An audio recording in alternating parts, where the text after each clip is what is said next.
Moni nonse, ndabweranso ine bambo ali ndi phunziro lina, phunziro namba 8. Mulungu apambananso kachikena.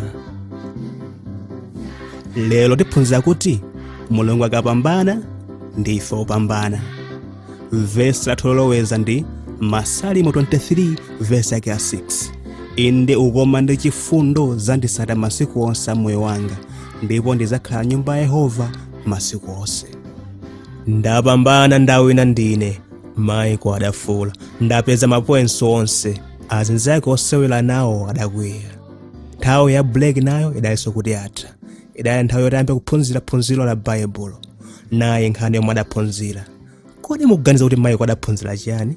Davide ndi asilikali ake 600 adachoka mu mzinda wa Zikilagi kuti akathandiza Akisi, mfumu ya Afilisti kumenya nkhondo. Koma akalonga Afilisti sanalole kuti Davide ndi anthu ake amuthandize. Pachifukwa chimenechi iye amayenera kubwerera ku Zikilagi ndi asilikali ake. Zikilagi akuonekera chapatali amunaja analodabwa ataona utsi wambiri ukupita kumwamba. Nthawi yomwe iwo adachoka, Amaleki adachita nkhondo ndi kuotcha mzinda wawo. Akazi awo, ana awo ndi ng'ombe zawo zonse zidatengedwa. Chomwe chidatsala chidali utsi ndi phulusa. Ili ndi vuto lako Davide. Amonawo adamwimba mlandu.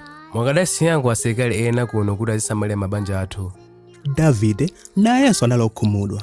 Ena pa banja lake adatengedwa nawo limodzi. Tsopanonso amonawo amamwimba mlandu. Nanga ayenera kutani? Linga loyamba la Davide lidali kutembenukira kwa Mulungu. Amadziwa kuti Mulungu amuonesa choti achite. Bweretsani efodi, adauza Abiatara wansembeyo. Kodi tiwalondole Aamaleki? Davide adafunsa Mulungu. Kodi tidzawapeza ndi kulanditsa mabanja athu? Efodiyo anali nayo miyala ya mtengo wapatali iwiri. Wansembe akafunsafunsa kwa Mulungu, mwala umodzi umayaka ngati yankho lidali inde. Ndipo izi ndi zomwe zidachitika. Pita, wansembe adatero. uzawapeza ndi kulanditsa zonse. Ndipo Davide ndi asilikali ake 600 adawuyamba ulendo olondola Amaleki. Koma atafika ku mtsinje wa Besori adayima. Asilikali 200 adali atatopa kwambiri kuti apitirize ulendowo. Kotero Davide adawasiya pompo kuti apume ndi kuyang'anira katundu. Patsogolo pang'ono, Davide ndi anyamata ake adapeza Mwaigupto atagona. Adali kapolo wa Mwamaleki. Iye adasidwa chifukwa chodwala. Adali ofoka chifukwa cha njala ndi ludzu. Davide ndi anthu ake adampasa madzi ndi chakudya, kenaka adampempha mwamunayo kuti awathandize kupeza Amaleki.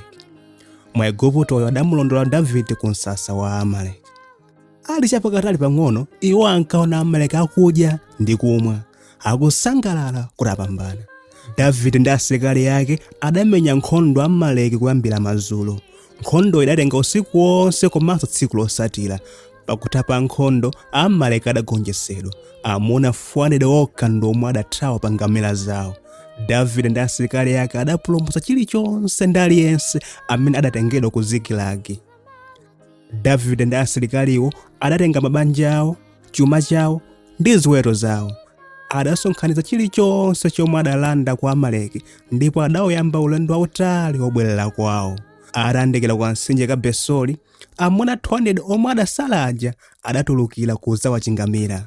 Koma asilikali ena a Davide omwe adakamira nawo nkhondo sadakondwa kuona anzawo omwe ankapo manja.